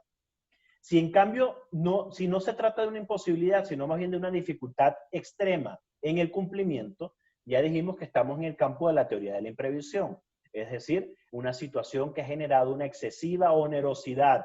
La balanza contractual está desequilibrada por completo. Entonces, nos toca revisar si se cumplen con los requisitos. Aquí los requisitos son muy parecidos a los de la imposibilidad. Se trata de, quizás tenemos que hacer una aclaratoria, y es que de manera ordinaria o normal, una situación de excesiva onerosidad se va a presentar en contratos de ejecución continuada o diferida y no en contratos de ejecución inmediata. El contrato de ejecución inmediata es, te quiero comprar eso, tú me lo quieres vender, te pago el precio, me entregas la cosa. Ocurre tan rápido que es muy poco probable que ocurra una situación sobrevenida que genere una excesiva onerosidad para alguno de los contratantes. Entonces, por eso se dice que esta dificultad extrema va a estar sobre todo en los contratos de ejecución continuada o diferida, en contratos de duración. se tiene que cumplir con el requisito de que se trate de una dificultad y no una imposibilidad, que esa dificultad sea sobrevenida, excesiva, que sea irresistible, que se trate de un evento extraordinario, imprevisible y que sea exterior al deudor. De cumplirse con los requisitos, seguimos avanzando. Eso es revisar el contrato. Y aquí traigo 4 tips muy rápido que tenemos que tomar en cuenta. El primero es la fecha de celebración del contrato. Ese contrato se celebró antes de la ocurrencia de la pandemia o después. Y digo después, puede ser ahorita que está en pleno desarrollo. ¿Por qué es tan importante? Bueno, por la asunción de riesgos. Si se celebró antes de la pandemia, esas partes contratantes no tenían cómo prever esta situación ni tampoco tenían cómo evitarla. Pero si estamos celebrando un contrato ahorita en pleno desarrollo, ya nosotros estamos bajo conocimiento de cuál es la situación actual. Y tenemos que adecuar nuestro comportamiento y cuáles son las obligaciones que vamos a asumir a la nueva realidad. Entonces, tenemos que tener cuidado porque luego no vamos a poder alegar situaciones distintas si el contrato se está celebrando en este momento. Otro elemento interesante de revisar en el contrato es la fecha de ejecución, especialmente si se trata de un contrato de término esencial. El contrato de término esencial es aquel que para las partes es fundamental que se ejecute en un día específico. El clásico ejemplo, imagínense que para mi cumpleaños yo quiero contratar a Oscar de León y mi cumpleaños es el 27 de septiembre. A mí no me interesa que Oscar de León venga a cantar el 12 de septiembre porque yo quiero que sea el 27. Tampoco me interesa que venga un mes después. Es un contrato a término esencial. Y esa característica, cuando veamos los 3 casos prácticos, van a ver qué fuerza tiene al momento de definir los efectos.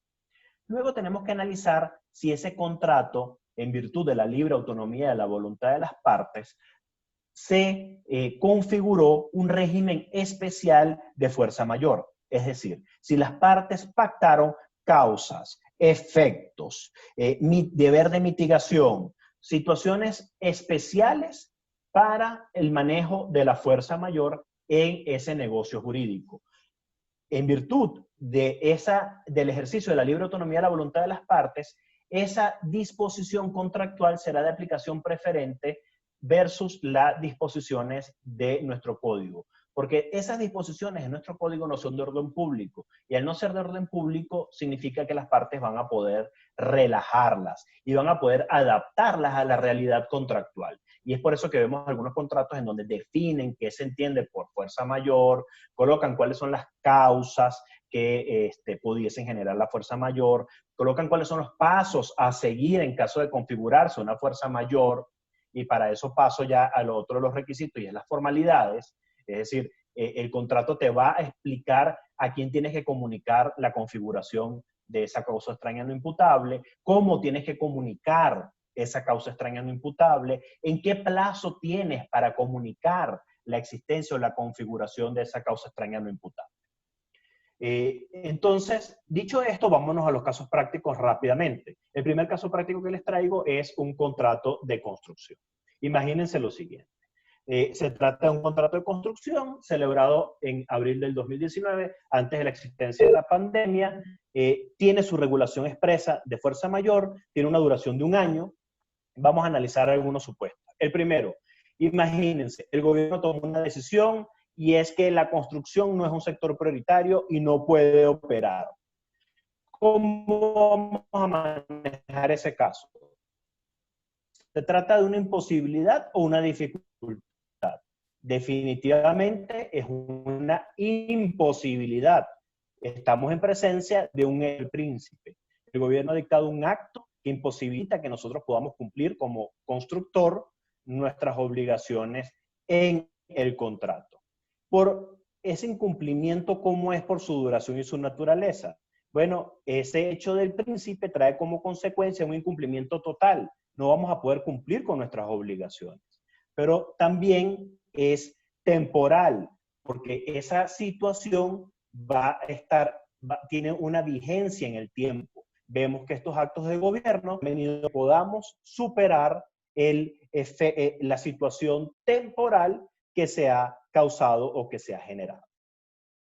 El segundo supuesto que les traigo es, imagínense el mismo caso que acabamos de explicar, pero que una empresa que forme parte de un sector prioritario necesite que la obra continúe, ¿ok?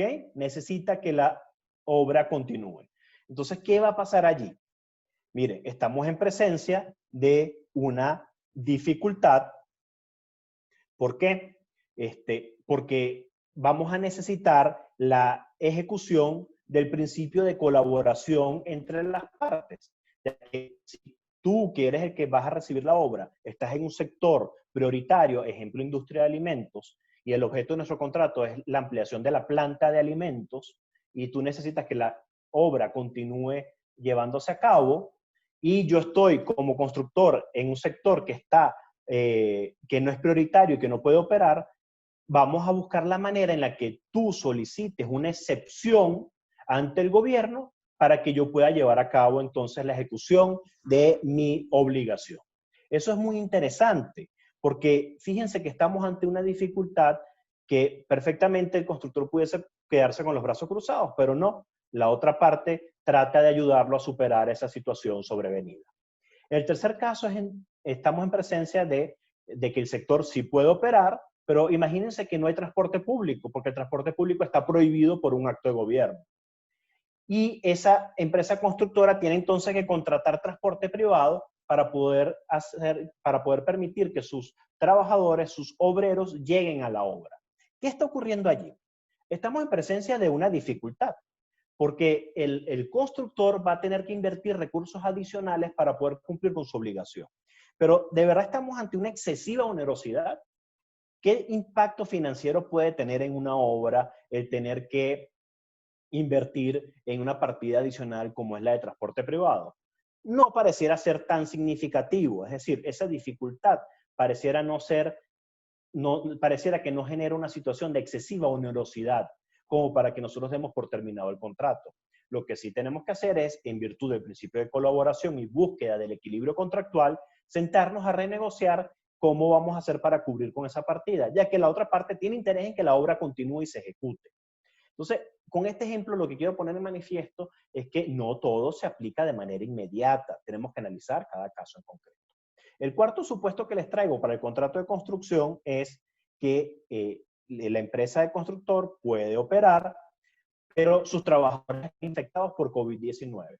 ¿Qué ocurre ante esa situación? ¿Cuál es el problema? Bueno, estamos ante una imposibilidad, una situación de fuerza mayor. Mis trabajadores todos se infectaron por COVID-19. Pero ¿cómo va a ser ese incumplimiento en virtud de esa imposibilidad? Va a ser temporal, porque una vez que mis trabajadores se curen o que a lo mejor yo pueda buscar otros trabajadores, podremos entonces continuar con el cumplimiento del contrato. Entonces, el efecto que genera esta situación es suspensiva, no estamos extinguiendo la obligación, estamos suspendiendo la ejecución hasta que podamos superar el problema que hemos llamado de imposibilidad de fuerza mayor causado por la infección del coronavirus. Pasemos a un segundo caso.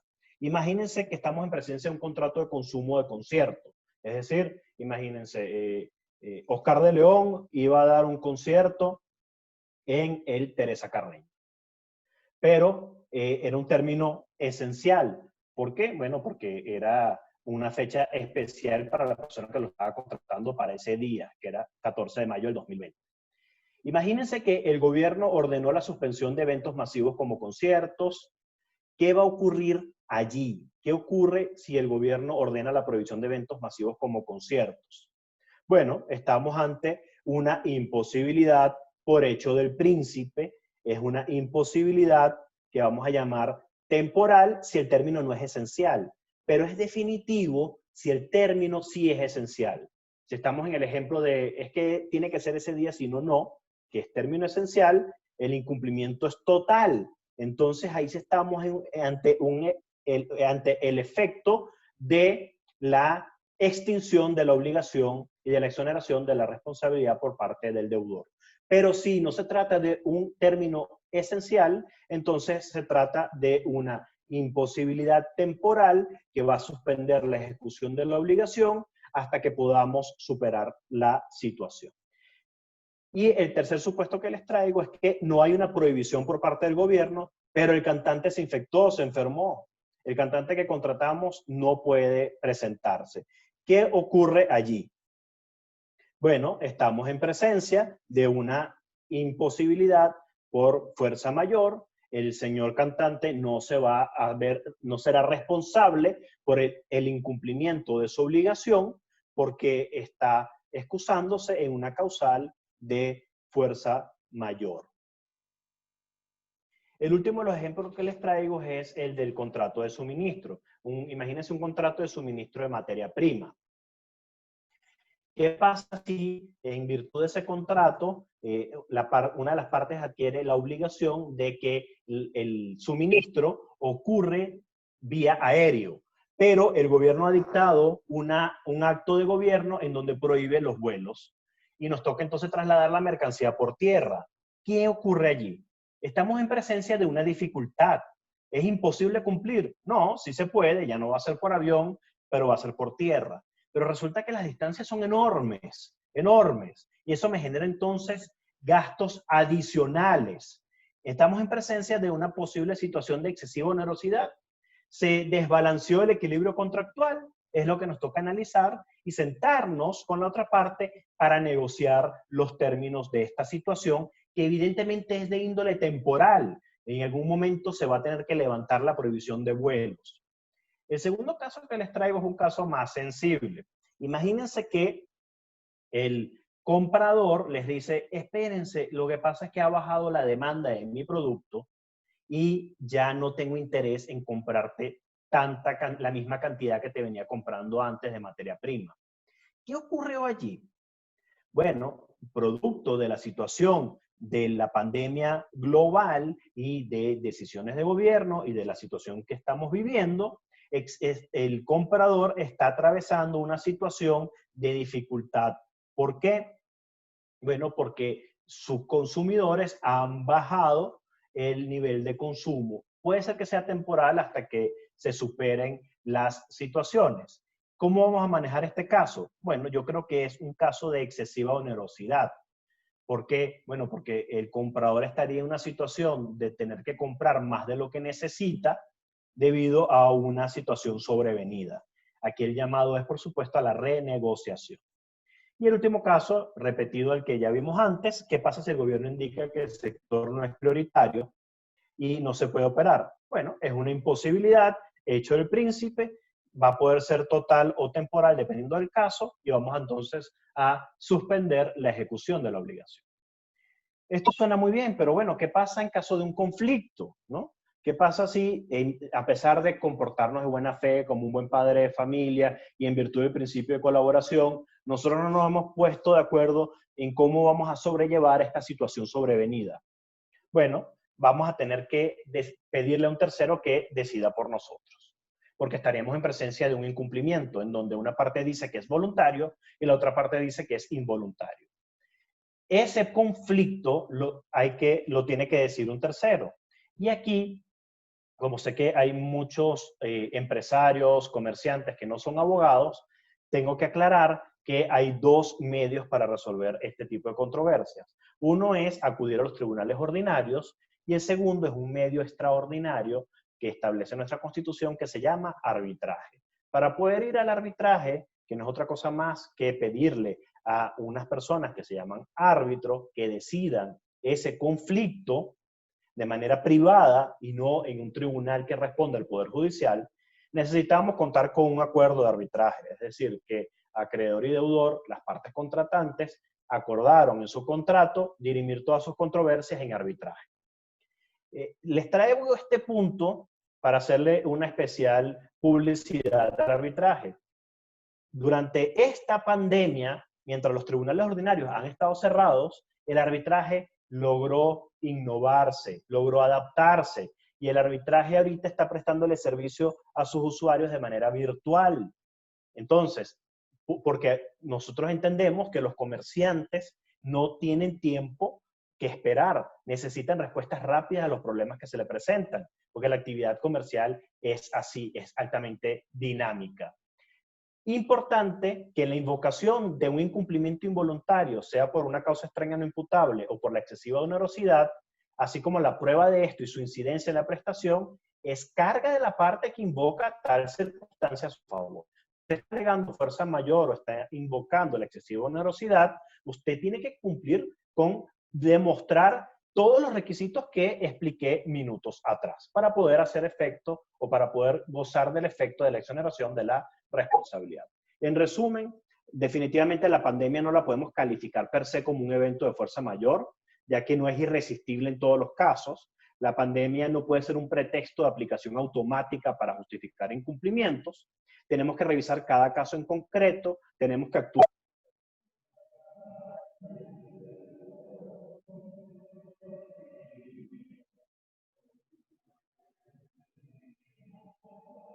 Para cualquier duda.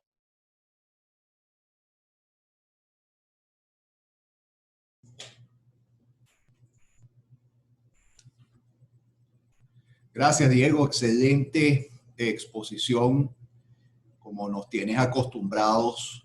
Alberto Arteaga, gracias también.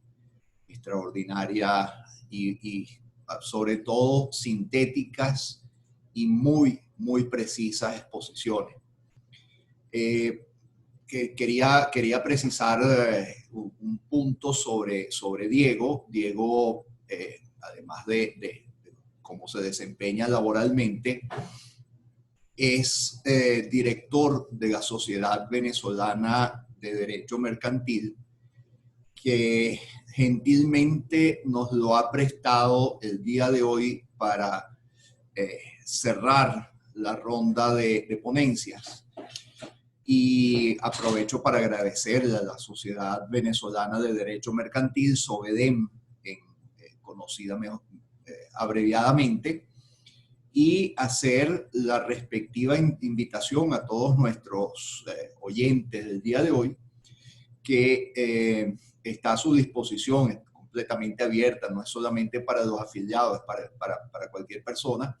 La página es el website de la Asociación de Derecho Mercantil, que se llama www.sovedem.com, que recopila opiniones jurídicas, recopila la revista de Derecho Mercantil que se ha vuelto a publicar con un énfasis inmenso, con una fuerza inmensa, liderada por Diego, que ha sido el motor de esta revista. Y siendo o no siendo abogados, yo creo que es una página de consulta obligatoria para el empresario, para el comerciante, para el industrial.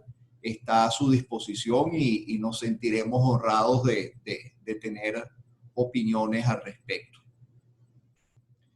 Gracias, Diego, nuevamente desde tu posición de Sociedad Venezolana de Derecho Mercantil de haber aportado esto el día de hoy. Tenemos entonces, abrimos la ronda de preguntas. Tenemos varias preguntas. Quizás podemos comenzar por una muy concisa que le hicieron al doctor Arteaga, que es sobre temas tributarios. Cedo entonces la palabra al doctor Arteaga para esta respuesta en concreto.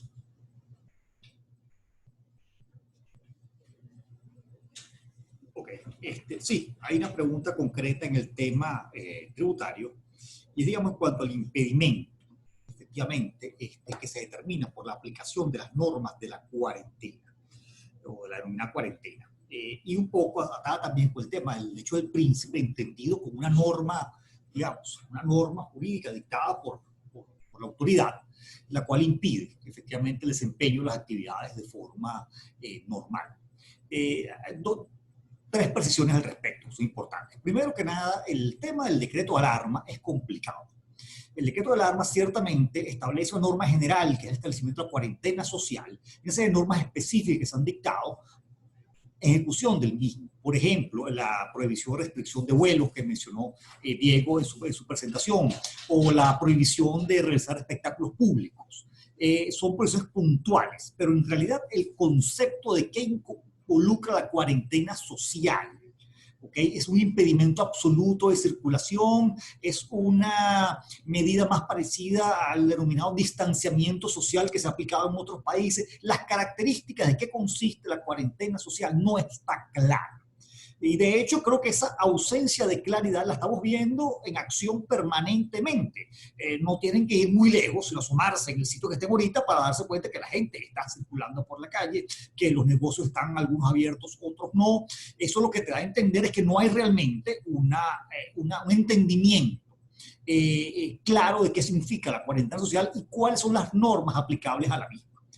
Sí son claras en cuanto a sectores específicos, vuelos, espectáculos públicos, por ejemplo, el permiso que tienen negocios esenciales, salud y alimentos para estar abiertos. Pero en realidad el concepto como tal no es claro. Por lo tanto, alegar que la existencia del decreto de alarma y por lo tanto el decreto de la cuarentena social, lo cual constituiría ciertamente un hecho del príncipe, específicamente se impide completamente la actividad, es realmente una imposibilidad, específicamente para el cumplimiento de obligaciones tributarias. No es claro. No es claro, incluso yo me apuntaría inicialmente que lo veo dudoso. ¿Okay? Porque ciertamente, digamos, el dictar las normas en ejecución de la cuarentena social se excluyó completamente, efectivamente, digamos, toda regulación al ámbito tributario. Por el contrario, la actual CENIAT ha sido más bien la de que está insistiendo en la recaudación, y uno ve un impedimento en esa materia.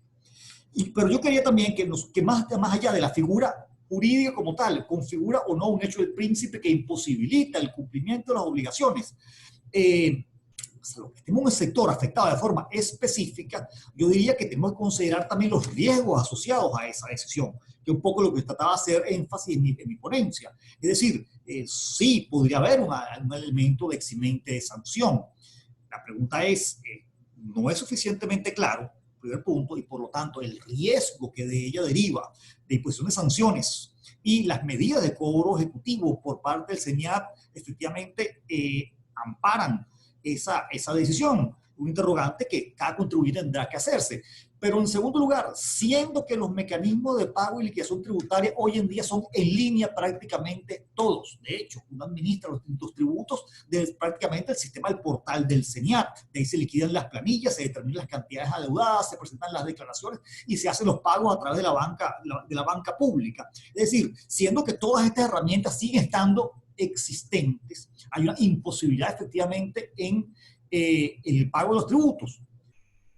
Dudoso, de nuevo también, bastante dudoso. Pero estamos hablando entonces de la capacidad contributiva. En una situación como esta, sometidos a una cuarentena obligatoria, efectivamente, sometidos, digamos, a un cierre temporal de las empresas, parcial o temporal de las empresas, en el cual no se está produciendo, por lo tanto, recursos. Estamos ante digamos, una imposición que viola un principio de capacidad contributiva. Bueno, sí, posiblemente ahí podríamos tener un caso de análisis más profundo. El problema es que el riesgo que conlleva ampararnos en esa excepción para el no cumplimiento de las obligaciones es aún más grande, incluso que el anterior. Y por lo tanto tenemos que de nuevo traer a colación esa cantidad de cuantificación de riesgos directos. Estamos entonces dispuestos a asumir el riesgo de pagar multas indexadas a la divisa de mayor valor que cotiza en la página del Banco Central de Venezuela. Divisa que aumenta de valor todos los días y va a seguir haciéndolo por un buen tiempo, y por lo tanto la cuantificación de esa eventual multa ni siquiera la podemos hacer realmente en términos reales. Y esa, digamos, el dirimir esa controversia se haría primero en sede administrativa ante el propio CENIAT y en última instancia en sede judicial ante los tribunales contenciosos tributarios, ante los cuales, digamos, primero que son decisiones muy lentas de producirse, mientras que estamos un poco desamparados ante las, digamos, herramientas de cobro forzoso que tiene el CENIAT. Son una cantidad de riesgos que, digamos, más allá de que quizás desde el punto de vista de análisis formal jurídico sí pudiese haber excepciones en caso a caso, como bien expuso Diego, una cosa que se puede respuesta genérica, podía revisarse caso a caso, pero aún en esos caso a caso había, digamos, que contraponer no solamente la base jurídica, pero también la base de riesgo práctico. Mario, una pregunta.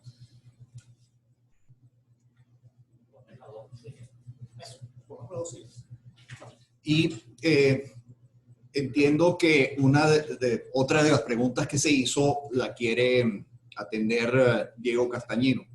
Adelante, Diego. Gracias. Antes de responder a la pregunta, gracias por todos los comentarios. Imposible responder a uno por uno porque se me van muy rápido, pero gracias a todos. Saludos. La pregunta que quería responder es la de Benjamín. Benjamín decía, ¿qué ocurre cuando uno de las contratantes invoca el hecho del príncipe, pero el otro alega que su país no reconoce el gobierno que emitió el decreto? Estamos en un conflicto. Así de simple. Estamos ante un conflicto. Y el conflicto, si no lo podemos resolver de manera extrajudicial nosotros, nos va a tocar irnos a los tribunales, sea a los tribunales ordinarios o a un tribunal arbitral. Pero en efecto estamos en una situación en donde dos partes no se logran poner de acuerdo en una situación y un tercero será el encargado de dirimir esa controversia.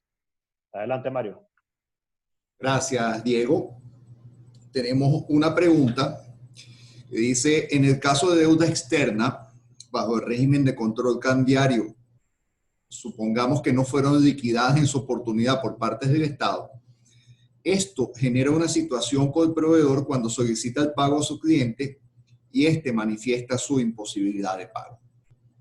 Evidentemente habría que revisar las condiciones particulares de cada caso, pero sí, si se hizo saber al proveedor que el pago dependía de la concesión de determinados elementos cambiarios por parte del Estado, puede consistir en una imposibilidad de cumplimiento de la obligación, B, puede consistir en una suspensión del cumplimiento de la obligación, o una tercera posibilidad en una diversificación del cumplimiento de la obligación. Pero sí, efectivamente, en el momento que se contrata en base a un régimen de restricción cambiaria y el proveedor es debidamente informado de ello, esto puede encuadrar en una de las causales de las eximentes que hemos previsto hasta durante el día de hoy. Si hay ulteriores preguntas, por favor escríbanlas al chat, que nos las están reportando inmediatamente. Y yo creo que sí es importante volver un poquito sobre la diferencia de lo que es las eximentes de cumplimiento, que como hemos visto, el gran género es la causa extraña no imputable. Después las llamamos hecho del príncipe, las llamamos fuerza mayor. Distinguir eso de lo que realmente es la cláusula de los hechos que generan imprevisión o excesiva onerosidad. En inglés, me perdonan el anglicismo, son llamadas las cláusulas de hardship, cuando aumenta desproporcionalmente el peso de cumplimiento de una obligación contractual. Las primeras, como dijimos, yo creo que fue reiterado por los tres ponentes, las eximentes de responsabilidad operan ex lege, por lo menos en nuestro derecho, están previstas en el código y operan. Pues la cláusula de imprevisión, la condición de excesiva onerosidad no está prevista en nuestro Código Civil, no es una situación regulada legalmente. Las partes o la regularon contractualmente, se pusieron de acuerdo en cómo tratar esa eventual excesiva onerosidad, o de lo contrario están obligadas a renegociar su contrato en sede amistosa, a través de la mediación, pero realmente la excesiva onerosidad no es una causal eximente automática de responsabilidad contractual. Hace unos segundos vi que pasamos por el chat los diversos correos electrónicos de los ponentes. Habrán visto uno de un señor, de un colega Italo Vitale, que es nuestro corresponsal en Milán. Por si acaso alguien tiene alguna consulta que quieran hacerle directamente al doctor Vitale sobre temas específicamente de fuerza mayor y cumplimiento de contratos en Italia o en Comunidad Europea, pues el doctor Vitale se especializa en ambas. Yo creo que si no hay ulteriores preguntas, me están diciendo que sí, todavía hay alguna pregunta. Gracias a todos los que se mantienen en línea. Yo sé que hemos alargado más de lo previsto esto. Hay una pregunta bastante interesante. ¿Cuál sería el alcance de la teoría de la imprevisión en el caso de los contratos electrónicos? Si bien el contrato se celebra en forma electrónica, inclusive a través de una modernísima versión que son los blockchain, que son contratos de avance automático, igualmente, en la fase de ejecución de ese contrato, puede sobrevenir algún hecho, porque recuérdense que la fuerza mayor está basada en la ocurrencia de un hecho. Y ese hecho debe ser probado. Pero aunque el contrato sea electrónico, que pareciera que es la forma más quirúrgica de hacer un contrato, que no contacta mucho con la contaminación de las manos humanas, pues también en la ejecución de un contrato electrónico puede ocurrir perfectamente que haya un incumplimiento, y ese incumplimiento habrá entonces que analizar si deriva de una actuación culposa del deudor de la obligación o si deriva de una causal eximente. Piensen ustedes, el contrato electrónico, digamos, más significativo para todos hoy en día es el famoso botón que proporciona Amazon para hacer pedidos recurrentes de materias recurrentes desde nuestras casas, no en Venezuela, en otros países. Uno aprieta ese botón y automáticamente el Amazon sabe que necesitamos que nos provean de tantos kilos de harina de tal marca, inmediatamente se carga nuestra tarjeta, inmediatamente se pasa la orden al almacén, el almacén prepara el despacho, pero ¿qué sucede? En ese momento había un huracán en el sitio donde iban a despachar esa mercancía y se prohíbe, puede ser por un hecho del príncipe, puede ser por simple prudencia, se prohíbe la salida del camión de los depósitos de Amazon. ¿Qué pasó? Hubo un incumplimiento, efectivamente, no despacharon la harina que yo había ordenado mediante el famoso botón. ¿Es culpa de Amazon? ¿Es culpa del camión, del transportista, del distribuidor? ¿O funciona una eximente? Que en cada caso habrá que consultarlo, pero uso el ejemplo solamente para demostrar que aunque sea un contrato electrónico, puede sufrir una inejecución en su cumplimiento.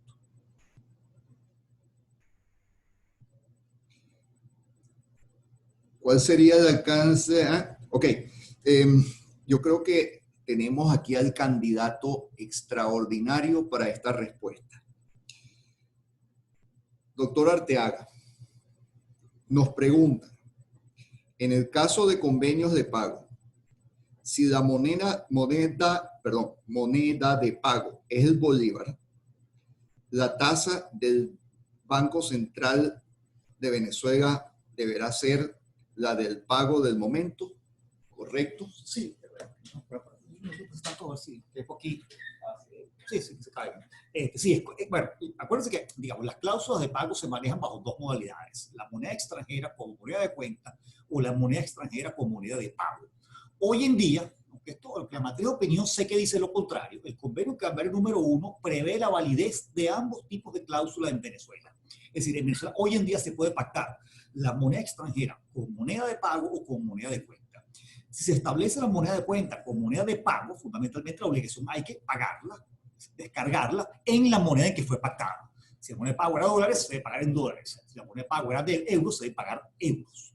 Si la moneda de extranjera se utiliza como moneda de cuenta, es decir, se pagan los bolívares equivalentes al valor de la moneda extranjera que se ha utilizado como moneda de cuenta en el contrato. Este es el caso al cual entiendo se refiere la pregunta, es decir, una obligación de pago en bolívares, pero cuyo precio, cuyo valor está fijado en relación a la moneda extranjera, euros, dólares, en fin, cualquier otra moneda extranjera. En ese caso, efectivamente, digamos, la obligación legal es, establece el convenio cambiario número 1, es que el pago en bolívares se debe efectuar a la tasa de cambio publicada por el Banco Central de Venezuela a través del sistema cambiario, en su página permanentemente. Esa es la moneda a la cual se debe convertir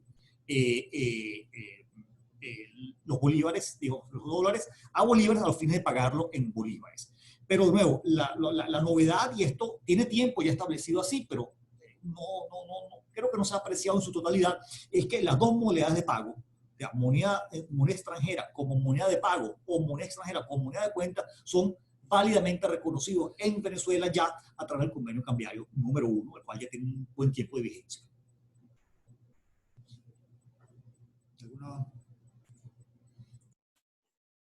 Bueno, muchas gracias a nuestros conferencistas y gracias a los que nos estuvieron acompañando durante estas 2 horas.